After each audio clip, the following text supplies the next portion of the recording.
बढ़ते हैं आगे। रायपुर की एक और खबर, जहां पर आरएसएस के अखिल भारतीय समन्वय की मीटिंग शुरू हो चुकी है। ये बैठक शुरू हो चुकी है। बैठक में आरएसएस प्रमुख मोहन भागवत शामिल हैं। 37 अनुषंगिक संगठनों के प्रमुख भी इस बैठक में शामिल है। 10 से 12 सितंबर तक समन्वय बैठक चलेगी। आरएसएस के निर्णय टोली के द्वारा रखे गए विषयों पर मंथन किया जाएगा। समन्वय बैठक में भाजपा के राष्ट्रीय अध्यक्ष जेपी नड्डा भी शामिल, राष्ट्रीय महामंत्री बीएल संतोष भी बैठक में शामिल हैं।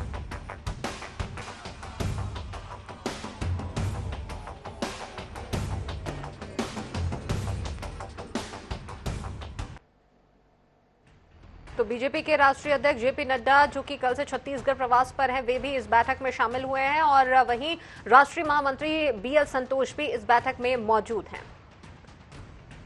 चलिए, इसी मामले पर और भी ज्यादा जानकारी के लिए मनोज नायक सहयोगी हमारे साथ में सीधे जुड़ चुके हैं। मनोज, आपसे जानना चाहेंगे क्या कुछ ताजा तरीन हालात है, बैठक को लेकर क्या जानकारी मिल रही है अभी फिलहाल?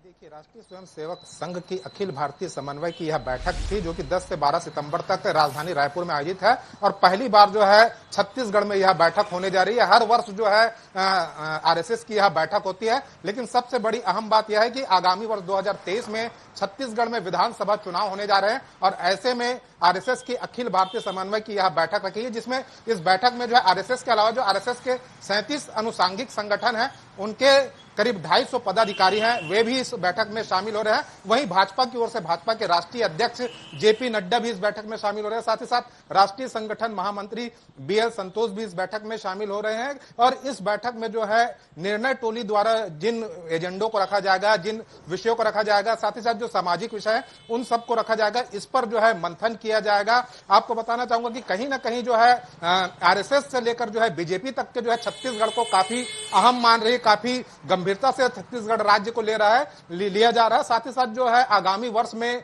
यहां पर चुनाव होने जा रहे हैं और वर्तमान में भारतीय जनता पार्टी की बात करें तो भारतीय जनता पार्टी में एक बदलाव की बयार चल रही है। प्रदेश अध्यक्ष बदले जा चुके हैं, नेता प्रतिपक्ष बदले जा चुके हैं और सबसे अहम बात है, कल जो है छत्तीसगढ़ की प्रभारी डी पुरंदेश्वरी को भी बदल दिया गया और उनके स्थान पर ओम माथुर की नियुक्ति की गई है। और अब जो है आरएसएस की यह बैठक हो रही है, जो कि आरएसएस को ऐसा माना जाता है कि आरएसएस जो है कहीं ना कहीं जो भाजपा के पैठ जमाने में जो है अहम भूमिका अदा करता है और आरएसएस के जो स्वयंसेवक होते हैं वे जो है जमीन से जुड़े हुए होते हैं और उनके जो कार्यों का लाभ है कहीं ना कहीं भाजपा को मिलता है। और आगामी वर्ष में जो विधानसभा चुनाव होने जा रहे हैं, इस बैठक का लाभ भी जो है भाजपा को कहीं ना कहीं बड़ा लाभ मिलेगा। प्रदेश की राजनीति को एक नई दिशा मिलेगी, भाजपा की राजनीति को एक नई दिशा मिलेगी और भाजपा किस प्रकार से पुनः सत्ता में लौटे इसे लेकर जो है आरएसएस के प्रमुख मोहन भागवत जो है दिशा निर्देश और टिप्स भी दे सकते हैं।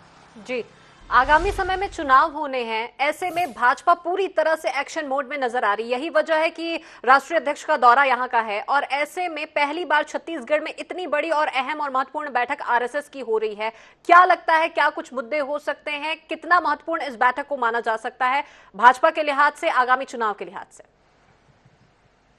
निश्चित रूप से जो है आरएसएस की यह बैठक काफी महत्वपूर्ण होती है, काफी गंभीरता से इस बैठक को लिया जाता है और छत्तीसगढ़ में पहली बार जो है अखिल भारतीय समन्वय की यह बैठक रखी गई है, क्योंकि कहीं ना कहीं जो है आरएसएस जो है भाजपा को कहीं ना कहीं एनर्जी प्रदान करने का काम करता है। और वर्तमान की बात करें, बीते 4.25 साल की बात करें तो कहीं ना कहीं जो है भाजपा जो है छत्तीसगढ़ में कमजोर होती नजर आ रही थी। कहीं ना कहीं जो है भाजपा जो है राज्य सरकार को घेरने में सड़क से लेकर सदन तक में विफल होती नजर आती। इसी के चलते जो है यहां पर बड़े बदलाव किए गए थे और अब जो है आरएसएस की यह बैठक यदि छत्तीसगढ़ में हो रही है तो इसे ही माना जा सकता है कि भाजपा के साथ साथ जो है आरएसएस भी चाहता है कि छत्तीसगढ़ में एक बार फिर जो है भाजपा कम बैक करे, क्योंकि कहीं ना कहीं जो है छत्तीसगढ़ की राजनीति में यदि भाजपा का रोल माना जाए तो 15 साल तक के भाजपा सत्ता में रही और कार्यकर्ताओं की अनदेखी के आरोप जो है भाजपा पर लगते रहे। इसके कारण जो है 2018 में भाजपा के हाथ से सत्ता फिसली थी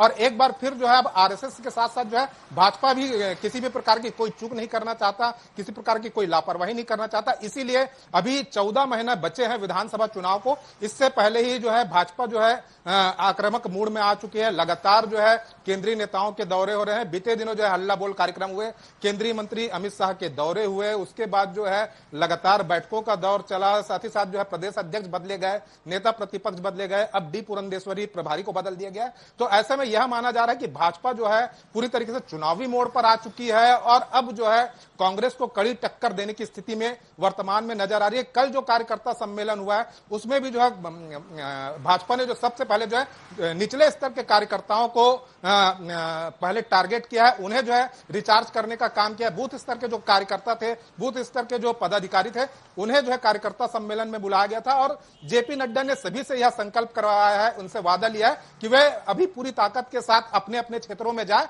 और 2023 में फिर से किस प्रकार से कमल खिलाना है और कमल खिलाना ही है, यह वादा जो है उन्होंने कार्यकर्ताओं से कल लिया है। चलिए, बिल्कुल। तो तमाम जानकारी के लिए बहुत शुक्रिया मनोज आपका। तो काफी अहम और महत्वपूर्ण ये बैठक बताई जा रही है। अब देखने वाली बात होगी कि आखिर आने वाले समय में कैसी स्थिति यहां पर निर्मित होती है। इस बैठक का बीजेपी कार्यकर्ताओं पर कितना और कैसा व्यापक असर देखने को बनता है।